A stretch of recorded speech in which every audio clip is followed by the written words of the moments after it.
Esto casi no se sabe, pero la educación pública, gratuita y obligatoria fue inventada en algún momento de la historia. Antes no existía. La educación en la antigüedad distaba mucho de lo que hoy entendemos por educación.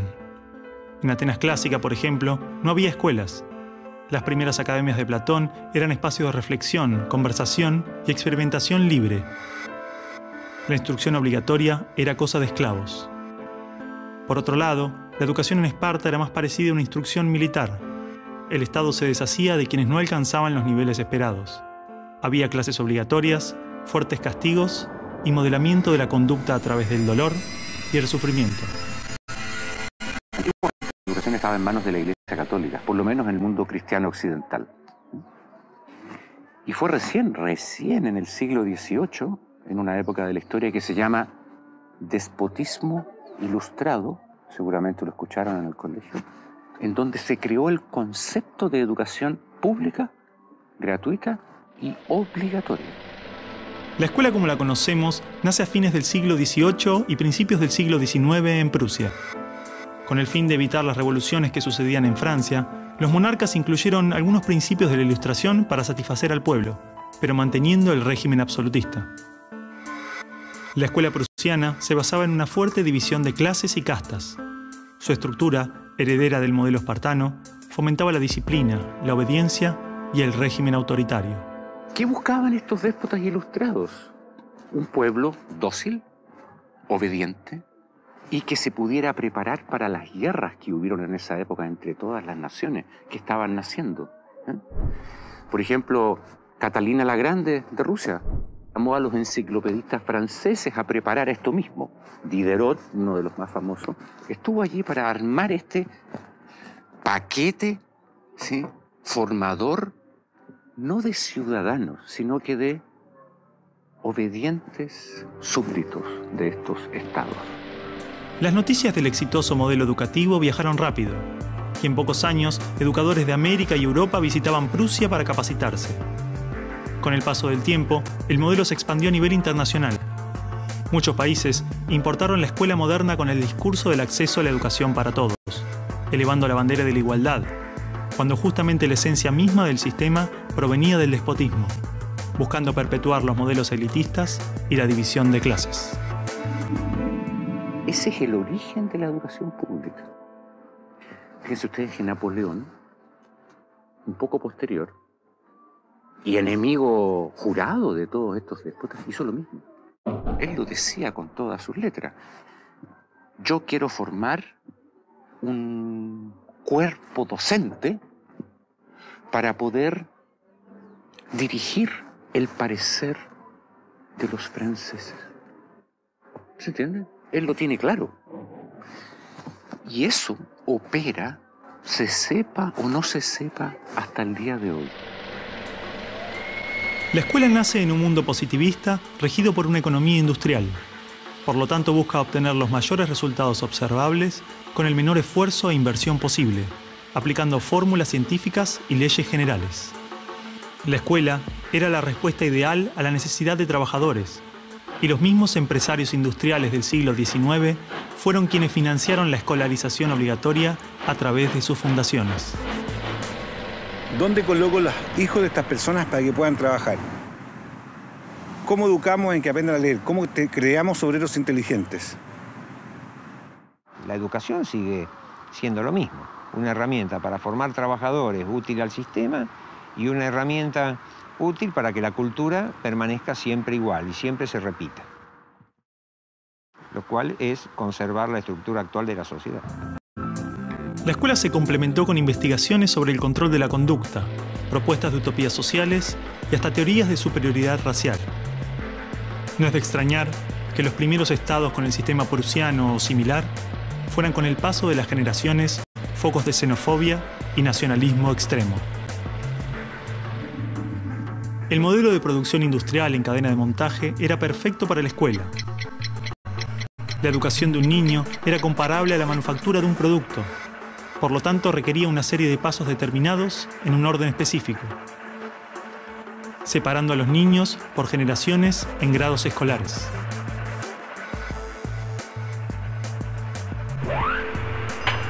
Y en cada una de estas etapas trabajaría sobre determinados elementos, contenidos que asegurarían el éxito, pensados minuciosamente por un experto.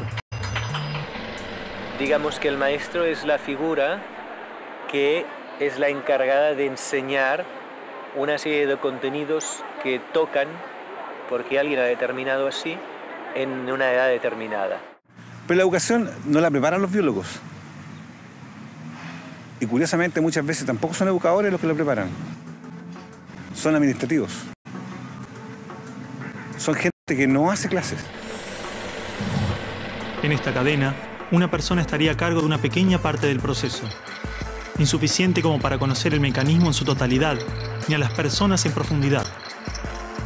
Un docente por año, por materia, cada 30 o 40 alumnos, llegando al punto de que el proceso termine siendo meramente mecánico.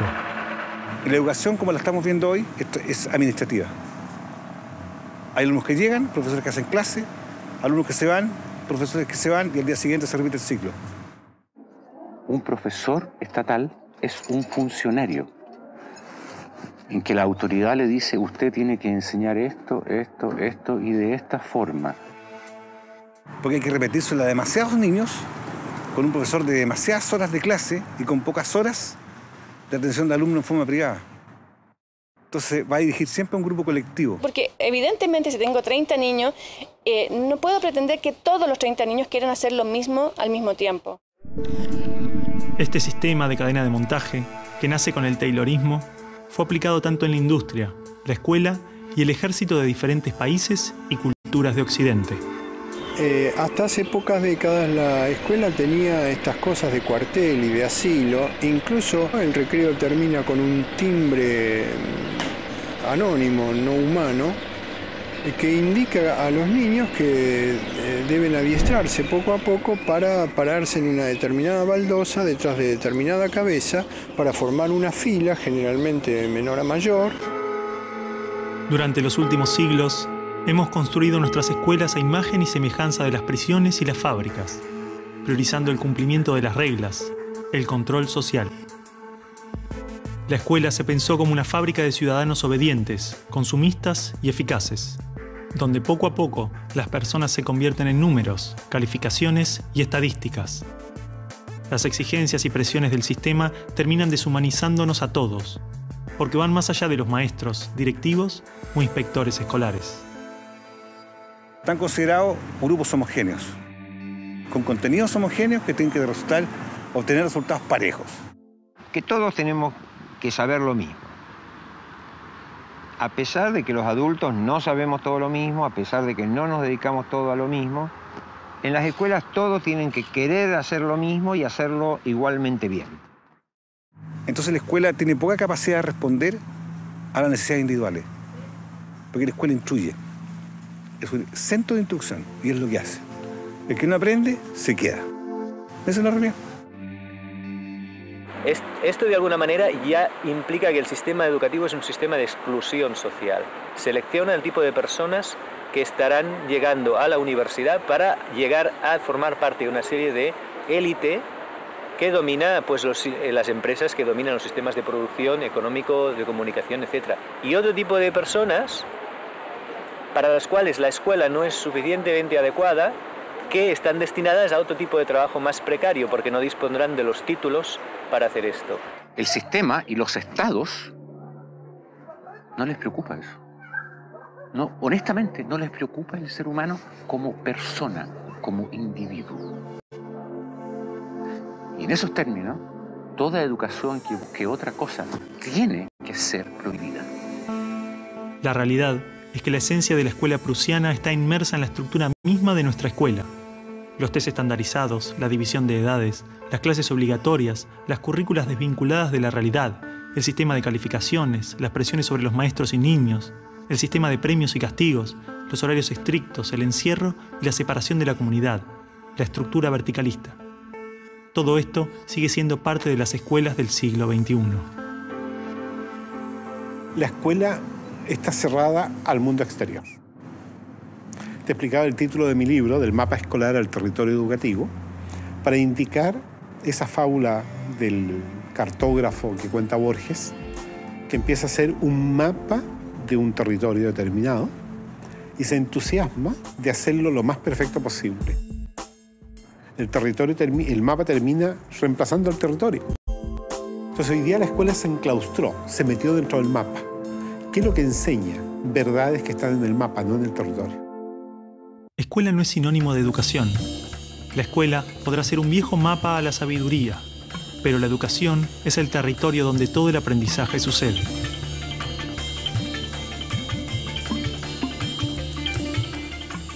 ¿Qué es una buena educación? ¿Lograr que la mayor cantidad de niños atraviesen los estándares de calidad? ¿Que obtengan herramientas y conocimientos que no les interesan para superar barreras que otros les imponen?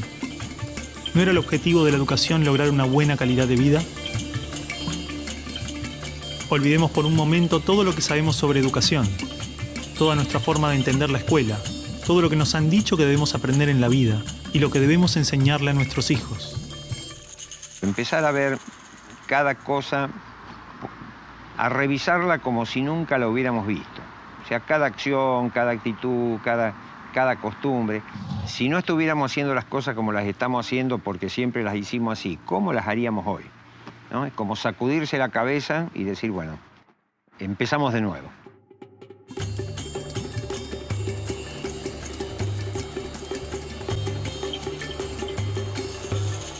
Empecemos de nuevo. A ver, chicos, tienen que entender que el discurso que escribieron es algo que le puede molestar a mucha gente. Bueno, está bien, pero si es lo que sentimos y lo escribimos así, ¿por qué no lo podemos leer así? Son nuestras palabras, lo que pensamos. ¿Cuál es el problema ahora? Cargo lo que escribimos ahí también. Si de última no lo dicen en clase. Para un poco, Martín, porque te conozco. Te molesta todo en esta escuela. Te molesto yo, te molestan los profesores, te conozco bien. No, vos a mí no me conocés. Sí, te conozco. No, no me conocés.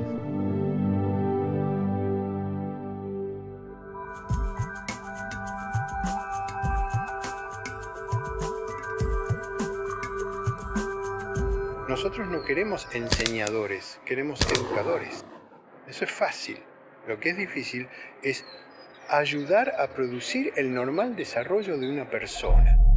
Si yo quiero hacer eso, lo primero que tengo que conocer es al ser humano intrínseco. ¿Qué potencialidades trae? ¿A qué edades trae qué potencialidades?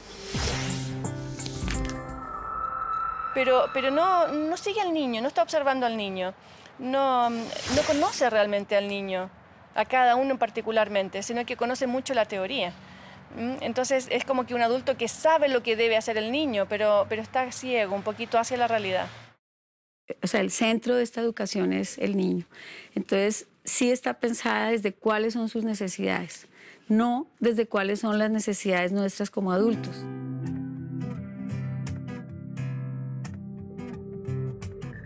Los chicos desde que nacen con esa capacidad de crear.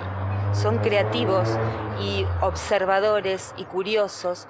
Y en la escuela pueden pasar dos cosas: que se acompañe ese proceso y se propicien actividades para desarrollar esa capacidad, o se la frustre. De hecho, podríamos caracterizar que el ser humano propende a aprender. Incluso podemos decir más todavía, no es ningún mérito del ser humano aprender. Más todavía, es que no pueden aprender. Tú lo ves, él todo el tiempo te está preguntando, ¿y esto por qué? ¿Y esto por qué? ¿Y esto por qué? No es que uno tenga que inculcarle a él las ganas de preguntar, él lo tiene en su esencia. ¿Ya? Basta que tenga órganos sensoriales y percibe, ¿no es verdad? Basta que tenga su cerebro y piensa y razona, e imagina, crea, fantasea. Pero en la escuela se consigue justamente acallar.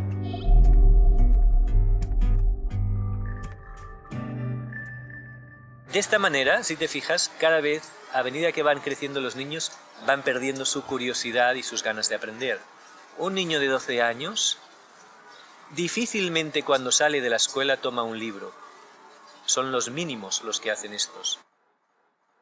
Porque está harto, está totalmente harto de que se le diga qué debe y qué no debe hacer, y ha perdido toda curiosidad por aprender.